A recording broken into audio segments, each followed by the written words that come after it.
question is, when we look at Telangana data, from last August, in fact from last June, Government of India has constantly been sending its agencies to Telangana.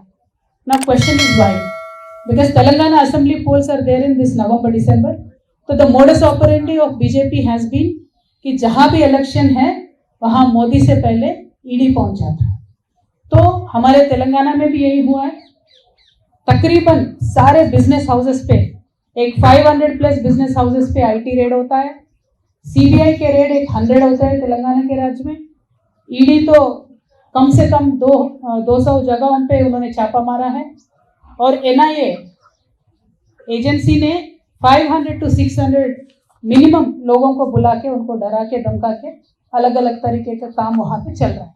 मैं ये लोगों के सामने, जनता के सामने आज रखना चाहती हूँ, क्योंकि ये मेरे अकेले का मुद्दा नहीं है। हमारे खुद के पार्टी में मिनिमम 15-16 लोगों को, एमएलएस को, एमपीस को, मिनिस्टर्स को टारगेट करके अलग अलग केसेस में बुलाने का काम कर रहे हैं। तो मेरा मोदी जी से, बीजेपी से एक ही विनती है कि आप जनता के पास जाइए। आपने किस तरीके का डेवलपमेंट किया है, तेलंगाना के लिए आपने क्या किया है, देश के लिए आपने क्या किया है, वो बताइए। उनका दिल जीतिए, बाद में इलेक्शन जीतिए। लेकिन हम इलेक्शन हारेंगे या जीतेंगे, एनफोर्समेंट डायरेक्टरेट यूज करेंगे, बैकडोर से गवर्नमेंट में आएंगे, इस तरीके का तो हमने देख लिया है। 9 राज्यों में चला है और तेलंगाना में वो चल नहीं पाया। उन्होंने कोशिश किया है लेकिन हमने चलने नहीं दिया। तो इसीलिए उनका अभी एफर्ट ये है कि किसी भी तरीके से ईडी डाल दो, धमका दो, डरा दो। लेकिन हम भी मोदी जी से और भारतीय जनता पार्टी से और पूरे देश की जनता से बता दें कि हम डरने वालों से नहीं हैं।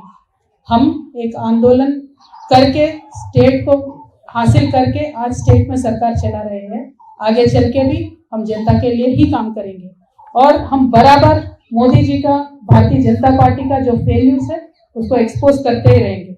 देखिए, मोदी जी ने 2022 तक बहुत वादे किए थे। उन्होंने जवान को फेल कर दिया, इस किसान को फेल कर दिया, युवाओं को फेल कर दिया।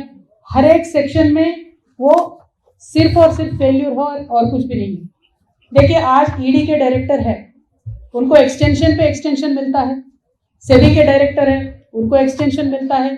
एसबीआई के डायरेक्टर है, उनको एक्सटेंशन मिलता है रिटायर होने के बाद। एलआईसी के डायरेक्टर है, उनको एक्सटेंशन मिलता है। क्यों मिल रहा है इनको? क्योंकि जहां ये बोलेंगे वहां वो जनता की पैसा निवेश करेंगे और बाकी ये जो एजेंसीज है वो जहां बोलेंगे वहां जाके काम करेंगे।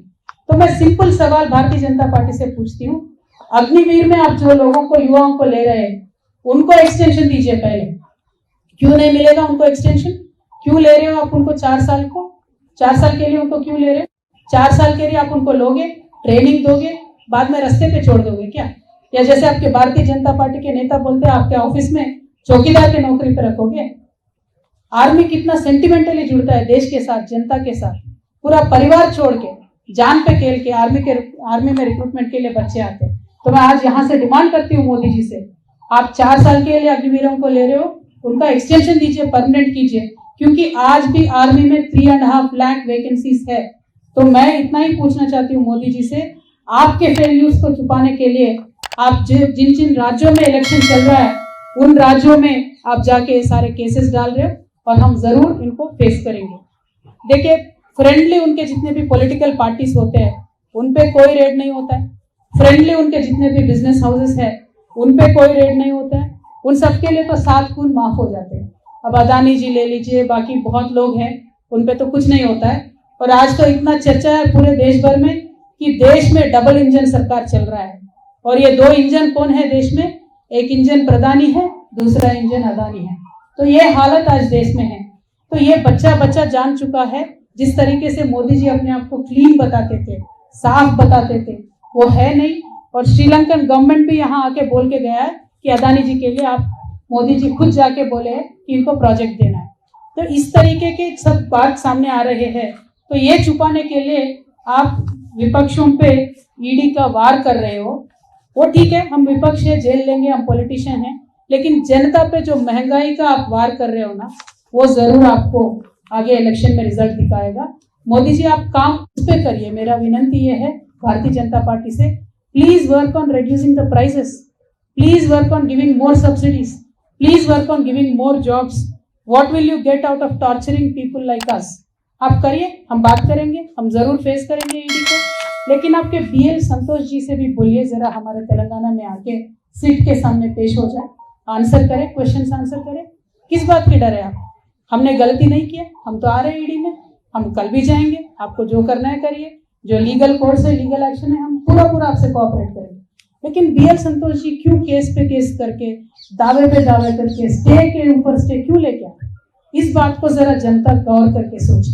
मेरी जनता से एक ही रिक्वेस्ट है, जिस देश में गांधी जी पैदा हुए हैं उस देश में आज झूठ का राज चल रहा है। झूठ पे झूठ, झूठ पे झूठ, झूठ पे झूठ हमें बोला जा रहा है। जीडीपी के बारे में झूठ बोलते हैं, डेवलपमेंट के बारे में झूठ बोलते हैं, पार्लियामेंट के हाउस में खड़ा होकर प्रधानमंत्री झूठ बोलते हैं। क्या ये पॉलिटिक्स है? ऐसा पॉलिटिक्स चाहिए?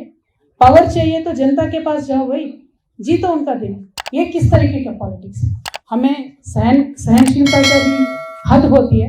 मैं भारत की जनता से इतना ही बोलना चाहती हूँ कि वन नेशन वन फ्रंट का सरकार को आप मौका मत दीजिए। जो विपक्ष है उनके बात रखना चाहते हैं, जरा उनको मौका दीजिए। मुझे एक बहुत इंटरेस्टिंग किस्सा याद आ रहा है। महाभारत का युद्ध चल रहा होता है, दुर्योधन जा रहे होते हैं युद्ध में, तो अपने माता जी गांधारी के पास आते हैं और पूछते हैं, माता जी मैं तो संग्राम में जा रहा हूँ, मुझे आशीर्वाद दे दो। तो माता जी गांधारी बहुत एक अच्छी लेडी है, स्ट्रॉन्ग कैरेक्टर वाली लेडी है, तो दुर्योधन को जानती है दुर्योधन के तरफ गलत है, तो वो आशीर्वाद कैसे दे दे विजय होने की? तो वो एक आशीर्वाद ऐसा देती है, गांधारी माता बोलती है, ये तो धर्मः ततो जयः, यानी धर्म जिस तरफ है उसका जय हो। आज मैं भी वही बोलती हूँ, धर्म जिस तरफ है उसका ही विजय हो। देखिए, जेल में रखने से कृष्ण भगवान का पैदा होने से किसी ने रोक नहीं पाया। अज्ञातवास में रह के अर्जुन का तो शूरता कभी कम नहीं हुआ।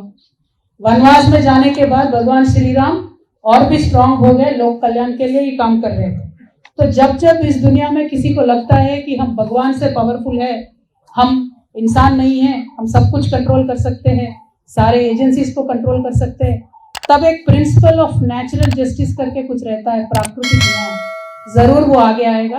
कल को बीजेपी के सरकार जिस तरह से तानाशाही कर रही है इस देश के साथ, पक्का वो न्याय आगे आएगा। तो मैं आज भी वही बोलती हूँ, हम ईडी में जाएंगे, वो आप जहाँ जहाँ बुलाएंगे वहाँ जाएंगे, क्योंकि हम मानते हैं कि हमारे साथ सत्य है, न्याय है। तो ये तो धर्मः ततो जयः, हमारे साथ भगवान है। Thank you so much. जय तेलंगाना।